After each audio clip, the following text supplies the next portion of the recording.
We've got one witness that says we have a cozy setup. Don't pass any laws to affect any of that cozy setup. That isn't going to work for the farmers in my state that are mad about the $1,200 profit that the packers are making, and they get a low price compared to other people, and they have to wait 30 days in some instances to market their product. That is going to demand action by this Congress to take care of that unfair situation. The other takeaway is that I have not heard anybody justify this situation I just described, where farmers don't make a profit, the family farmer, and the packers make a $1,200 profit, and there's no benefit to the consumer. My first question is to Mr. Tupper. Being a cow-calf producer as you are, over the past 20-plus years, there's been a drastic shift in the purchase agreements. Where the early 2000s, more than 50% of the cattle were traded on a negotiated basis. But now it's only about 20% cash, maybe even less than that, I've heard.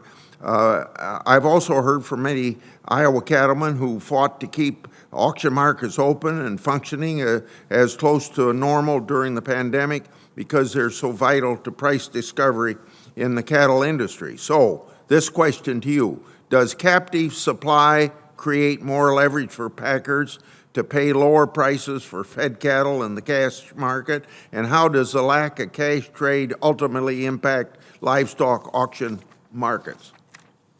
Thank you, Senator Grassley. And it definitely is a definite yes. It impacts it hugely. When the Big Four can have all of that captive supply, so they do not have to go out and compete for those cattle, then they can push down the prices.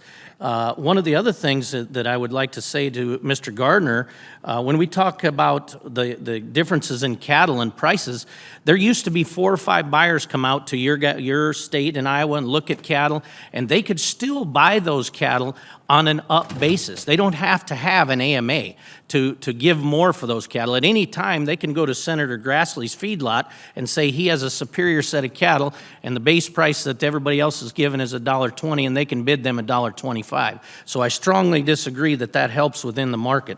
I think the other part of your question is that if we had more competition out there and they could not hold captive supply, then when we have high box beef prices, we would directly see the benefit of that. The argument that shackle space, there's no question we need more, but we do not get to see the direct benefit of higher box beef because we don't have competition and they can have captive supply. Thank you. Okay. Also, Mr. Tupper, you mentioned that alternative marketing agreements like formulas offer advantages to producers, but that they also adversely affect price transparency, price discovery, price competition. Iowa leads the nation in cash trade, nearing 60%, and they're frustrated that they're shouldering the burden. How do we know what cattle are worth in regions that don't have price discovery? Our small independent producers offered the same opportunities to market their cattle as big producers do through formula contracts. And I would say definitely they are not. We know, and we need a contract library that tells us this. They definitely, some of the big corporate feedlots are getting a different deal than the small farmer feeder is. We can't get those same deals. They're being offered those, and I agree, some of the best cattle in the country are raised in your state, come from our state of South Dakota, and are fed in Iowa, and they do it the cash trade, and they are shouldering the burden for everybody else.